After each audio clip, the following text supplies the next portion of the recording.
Chloroplast transformation.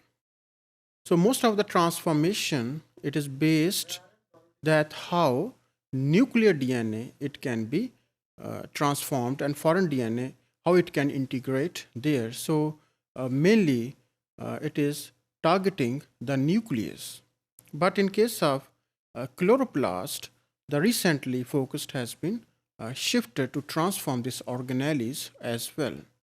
With reference to chloroplast, you may have the idea that they are very important in the process of photosynthesis, that plants use chlorophyll that is contained within the plastids to synthesize energy in the form of ATP or NADPH, that is further use for the fixation of carbon dioxide to produce organic compounds.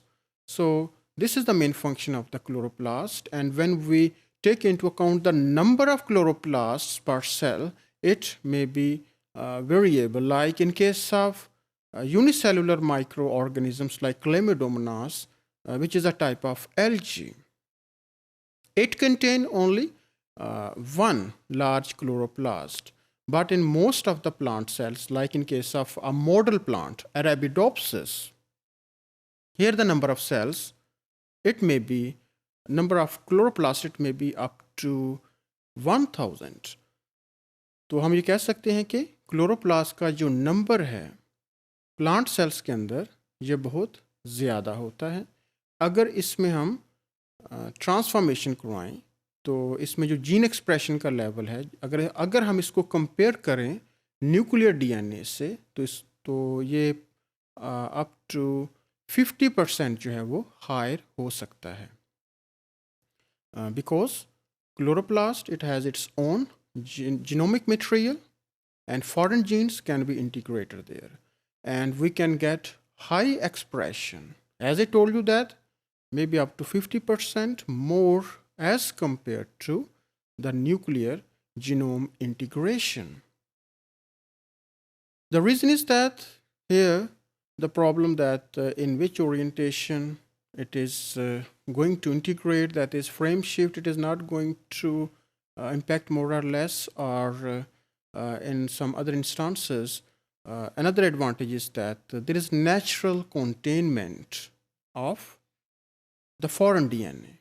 Containment का मतलब ये है कि चूँकि ये chloroplast है तो ये जर्म सेल लाइंस में इस तरह का जो DNA है वो ट्रांसफ़र नहीं होता. जर्म लाइंस वो सेल्स होते हैं जिससे जो डीएनए अगर एक दफ़ा इंटीग्रेट हो जाए तो वो डॉटर सेल्स या प्रोजनी में चला जाता है, तो उससे जो नए प्लांट्स बनते हैं, तो जो फॉरेन डीएनए है वो दूसरे प्लांट्स को भी जाके कंटेमिनेट कर सकता है अगर वो एक्सपेरिमेंटल लेवल पे है. तो इस तरह से अगर हम क्लोरोप्लास्ट को ट्रांसफॉर्म करवा रहे हैं तो इसमें एक तो एडवांटेज है कि नेचुरल कंटेनमेंट हो जाती है, या इसमें जो स्प्लाइसिंग रिक्वायर्ड होती है न्यूक्लियर जीनोम में उसकी एज सच ज़रूरत नहीं रहती. So these are the advantages of chloroplast transformation. Now what strategies can be used for chloroplast transformation? So some people have reported that systems based on agrobacterium tumefaciens, it can be used, because initially when plant cells, they were incubated with the suspension of agrobacterium, then some genes were transferred into the chloroplast. It may be by chance. And then people started to transform chloroplast directly.